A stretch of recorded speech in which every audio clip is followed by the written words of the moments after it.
Just how strong is Hanzo of the Salamander? This is a very, very interesting character in the lore of Naruto. There are a few men like this, like Sakumo Hatake, Kakashi's father, that have very nebulous and ambiguous rankings in terms of just how strong they are. In tonight's video, we're going to do our best job to decipher just how powerful Hanzo of the Salamander was in his prime. In terms of his fall off and his lack of training and where that ended up getting him, I don't think it's relevant to talk about at all. We know he gets stomped by Pain, and it's pretty much irrelevant to bring up. But where was he at the height of his power, at his strongest peak? Where could he scale to? What characters could he fight? And when I was giving this a little bit of a think, I was really shocked with how high I got him in power scaling. So let's get into it. Once again, this is obviously all subjective, but I really do try use as much rationale as possible in coming to this conclusion of his tier of strength. This is entirely non-scripted. I'm just shooting the shit here.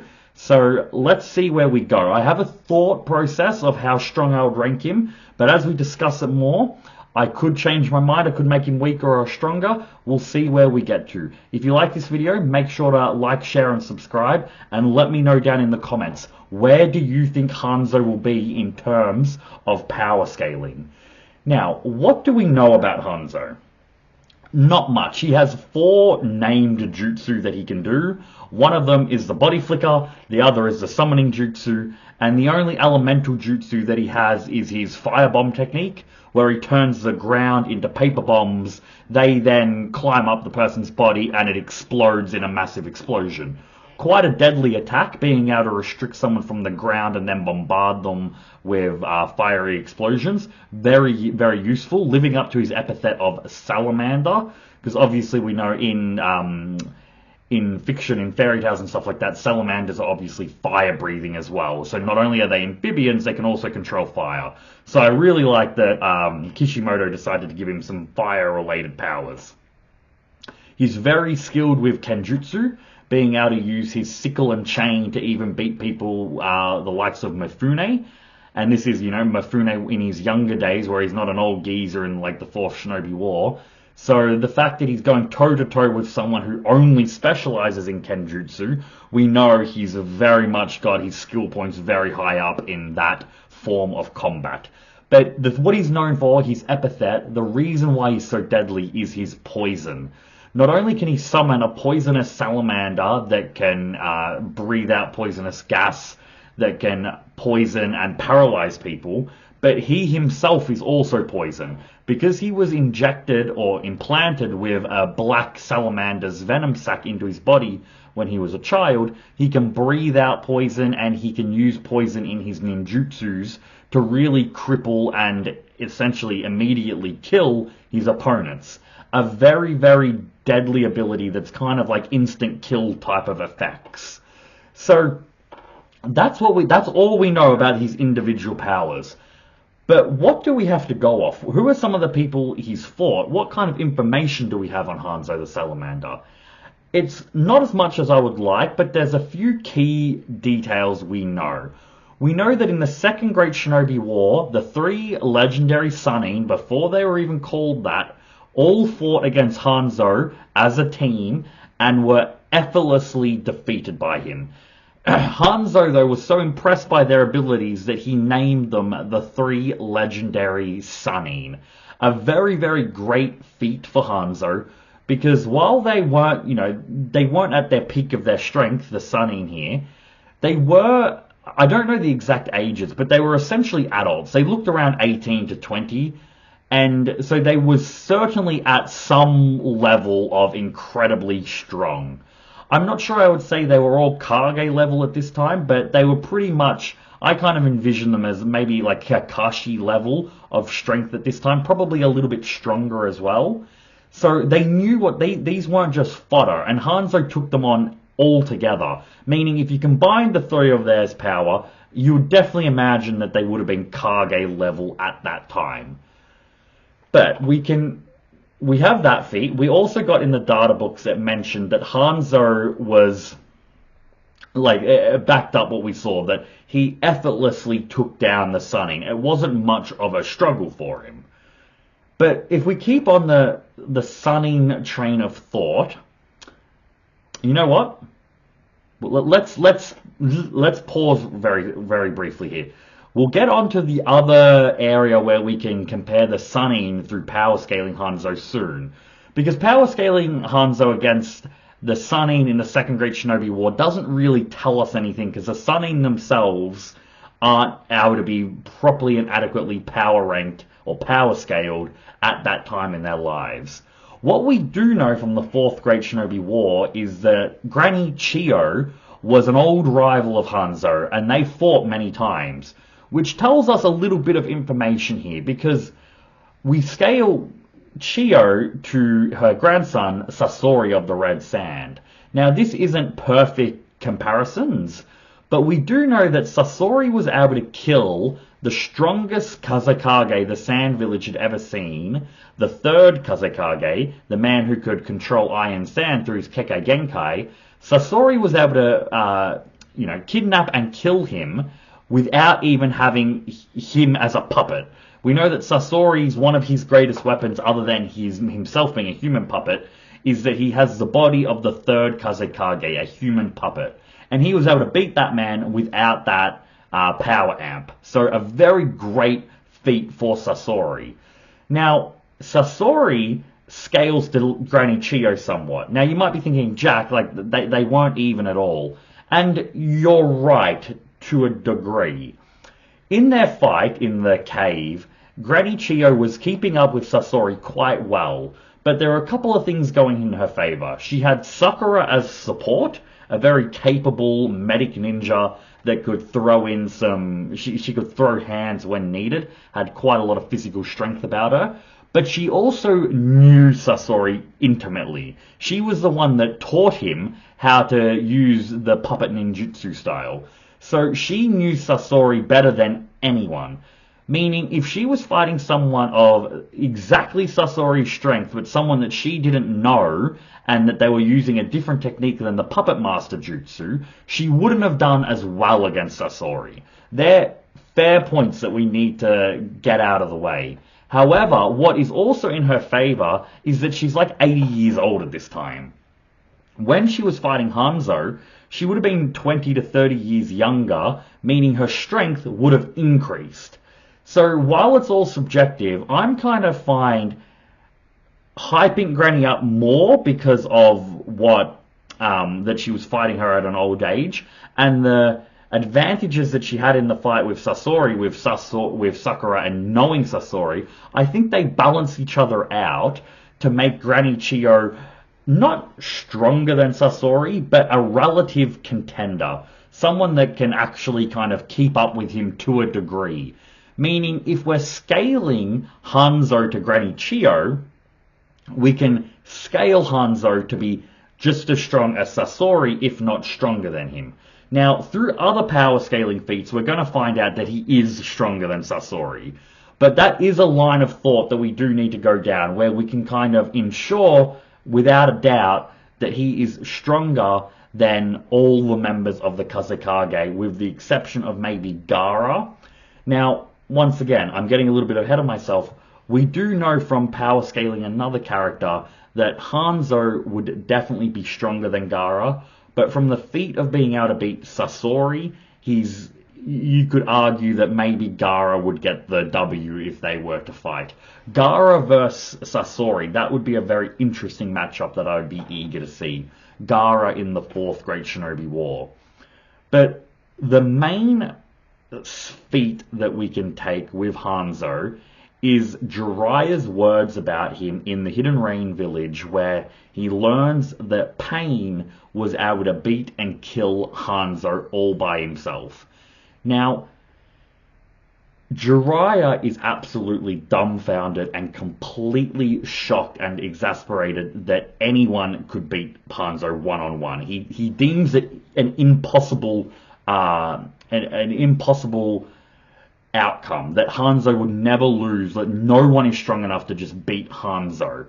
Now, Jiraiya didn't know that Hanzo had let himself go and was much weaker at this time. However, and this is the important thing, because Jiraiya didn't know that, he is scaling Hanzo off what he believes his current strength is. And he believes that from when he fought him in the Second Great Shinobi War. His dismay at learning that someone was able to beat Hanzo, and his disbelief at the feat, suggests that Hanzo in his prime was stronger than what Jiraiya was now. Now, Jiraiya isn't an arrogant man. He wouldn't... I don't think that, he believes himself to... Like, he underestimates himself a little bit. But just with how absolute he was talking about, with it being an impossibility for someone to beat Hanzo one-on-one, I do reckon it's fair to say that Prime Hanzo is stronger than Jiraiya in Sage Mode. Now, if we claim that he's stronger than Jiraiya in Sage Mode, we can say that he's stronger than all three Sannin. Now, that is automatically Kage level, and it's more of a Hokage tier than just a Kage tier of strength. We know, obviously, that the Hokage tend to be stronger than the other Kage.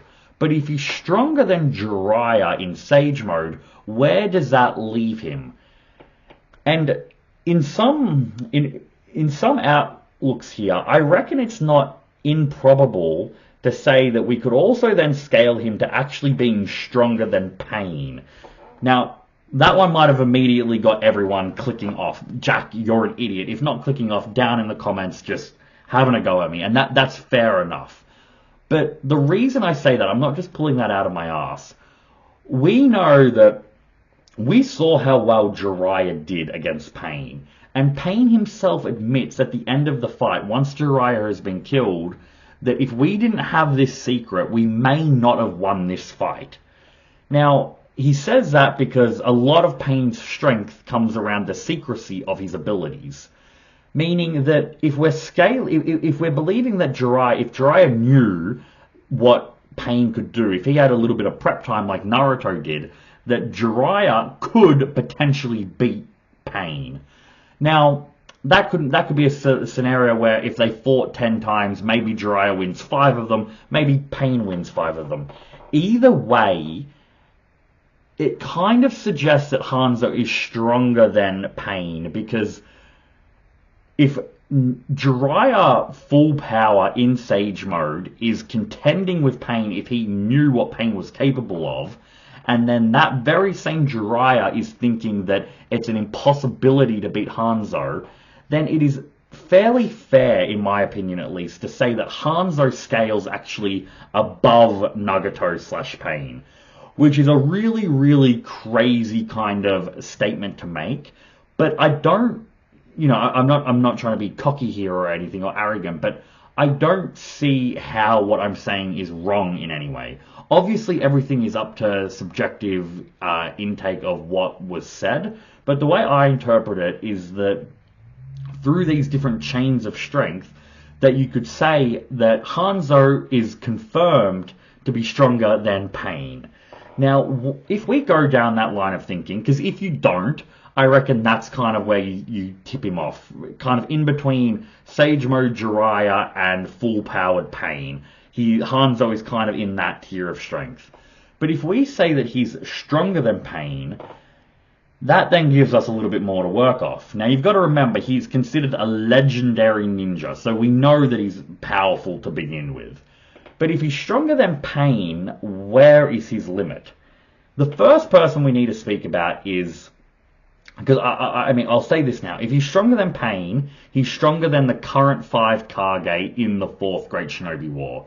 I did a Kimimaru video the other day. I said, go check it out, where we kind of scaled him to a lot of the Kage and would do the current Kage, and we gave him the W in a lot of them, like peak, prime, non-sick Kimimaru, where his potential could have lied. Hanzo, I reckon, though, tops them and beats all 5 of them, if we say that he's stronger than Pain. I think not many people would argue that Pain would, not no diff, but be able to beat all 5 members of the Kage, individually, of course. I'm not talking about as a group. He's not muttering the situation and just taking them out all by himself. but I reckon he beats all the 5 Kage. I'm gonna just say it now. He instantly loses to Madara Uchiha, Hashirama Senju, Naruto and Sasuke at the 4th Great Shinobi War, Might Guy 8 Gates, and Kakashi Hatake full Mangekyo Sharingan. He loses to those 6 just instantly with no diff. Those 6 shinobi are just in another realm of strength. So the ones that we're going to discuss is Itachi Uchiha, Obito Uchiha, and Tobirama, Hiruzen, and Minato. We're going to discuss these 5 men and see where we think Hanzo stacks up against them all individually. Itachi is the most nebulous character in my mind to rank, because some people will say Pain is stronger than Itachi, and you might be thinking, Jack, why on earth would you bring up Itachi then? Others think that Itachi is stronger than Pain, which I can see that line of thinking.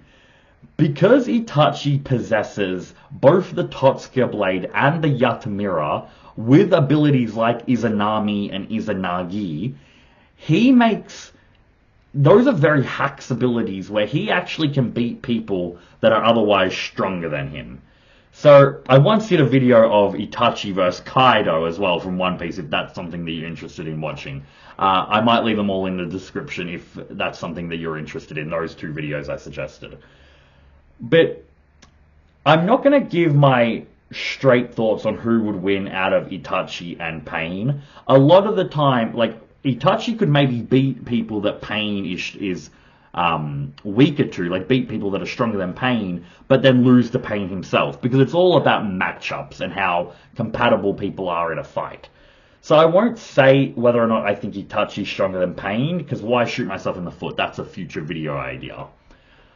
I will say, though, that fight with Hanzo, I would definitely give it to both sides there. I definitely reckon the Yatamira can deflect deflect the poison cloud. Because Hanzo is not used to fighting Uchiha as well, Itachi could probably just get him locked in the Izanami and then just instantly kill him with the Totsuka Blade.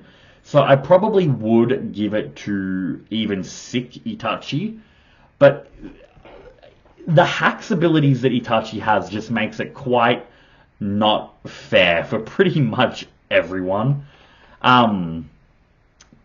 You could say that Hanzo could maybe, if he knows what Uchiha is capable of simply from being around for so long and being in so many wars, if he could maybe fight with his eyesight closed, he could maybe get around Itachi and be able to poison him. Itachi's durability and stamina, while impressive, aren't limitless. So I do see potential win conditions that Hanzo could have. But Itachi was probably a poor person to start with because of how much hacks ability that he has. But let me know what you guys think there. Who would win that matchup? Hanzo versus Tobirama is an interesting one as well. They're both kind of very characters that really we only have lore and legend to go off in scaling them. We know that Tobirama, though, was fighting people alongside, Jinchuriki Obito and Jinchuriki Madara, Ten Tails Jinchuriki Madara and Obito. And while he wasn't winning them by any means, he was still contending with them, which I think is a little bit more than what Hanzo could do. His sheer power with his massive AoE water ninjutsu, his teleportation being better than Hanzo's, probably better than anyone other than Minato's, and things like his explosive paper bomb technique, he could probably use that to match Hanzo's paper bomb technique. And then he has his Shadow Clone Jutsu, he has his reanimation if he wants to bring that into play. So I reckon Tobirama is probably beating Hanzo, especially because he would have that Senjutsu stamina and chakra. So I'd give it to Tobirama beating him. Obito is a little bit nebulous as well. White Mask Obito is flooring him, but Orange Mask Obito, you know what? I would give it to Obito as well. The reason why is because he was able to contend with Minato, and I think Minato is beating Hanzo as well. Now, you could argue that Jiraiya was saying that, he doesn't believe anyone could beat Hanzo one-on-one. Maybe that implies that he believes even Minato couldn't have beat him when Minato was alive. But because Minato was dead, we can't really take that for confirmation. If you said that he was stronger than Minato, he's definitely stronger than Orange Mask Obito, and probably even would imply that he would have the skills necessary to get around Itachi Uchiha. But we can't guarantee that. Minato is just so fast, so evasive, he'd be able to get around the poison clouds, and so deadly where if he gets up close, it's pretty much GG. He also has Senjutsu, so he would be able to sense once he got into that state. He would be able to use that to help in his fight against Hanzo. He has summons to be able to match Hanzo's summons. Yes, Jiraiya has that as well, and he thinks he would lose, but even Gamabunta called Minato stronger than Jiraiya. So, I mean, if you gave him Kurama Chakra, easily one-shotting him. But his space-time ninjutsu's being able to absorb jutsu and then sending it back. I think Minato would be able to beat him. And by extension, I think Obito would be able to beat him as well. Because, like Itachi, with his Hack's ability to kind of pass through everything and make himself intangible, he could probably just get up close to Hanzo and whip him into Kamui and call it a day. So, that's kind of where we would be ranking him. If we said he got outright defeated by those first 6, we just listed another 5 people that we think would probably beat him as well, meaning not including people like the Otsutsuki clan and Boruto type characters. I would classify Hanzo literally kind of from that 10th to 15th strongest character in all of Naruto. Is that crazy to say? It feels wrong saying that such a character that doesn't, have many true feats to see, many on-screen battles, would be that powerful.